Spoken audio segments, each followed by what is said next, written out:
The world narrowly avoided a radiation accident at Europe's largest nuclear power plant in Ukraine. That word late today from the Ukrainian President Volodymyr Zelenskyy.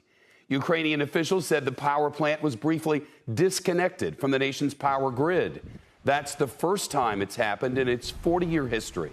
Ukrainian officials say in recent days the Russians have been shelling and that they've hit infrastructure outside the plant. Today, they say the attacks damaged the last 4 communication lines from the nuclear facility to the power grid. The result, large-scale power outages to nearly all of the Russian-occupied cities in southern Ukraine. An exiled Ukrainian mayor told the New York Times his city was once again on the verge of a humanitarian disaster because it left without electricity and power. Remember this surveillance video from around the start of the war? We covered this live at the time. The Ukrainians said the Russian forces were attacking the nuclear plant then, and it's been under Russian control ever since. Shutting down a nuclear power plant is dangerous.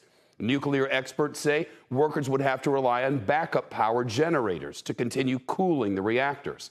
If the reactors aren't cooled, they say that could lead to a nuclear meltdown.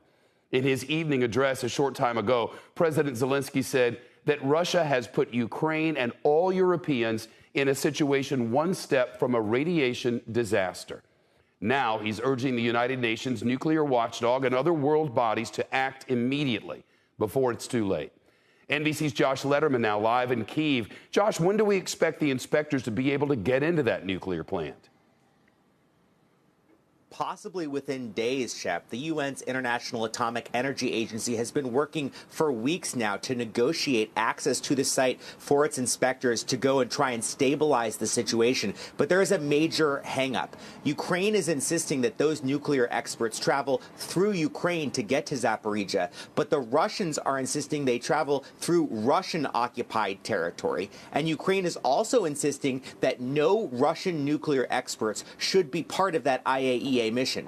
The head of the IAEA, Rafael Grossi, saying today that he's willing to personally lead the mission. I think now there is general recognition that we need to be there. We need to be there soon. Kyiv accepts it. Moscow accepts it. We need to go. And we are going to be there, hopefully, very, very soon.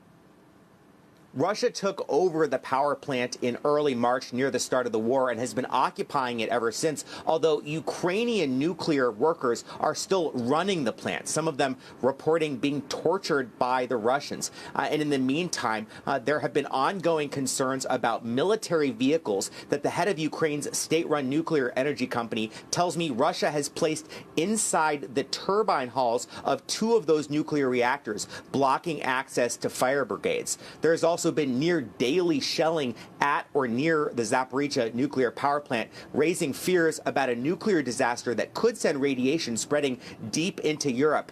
Both Russia and Ukraine are blaming each other for that shelling. Shep? Josh Letterman with the late details live early this Friday morning.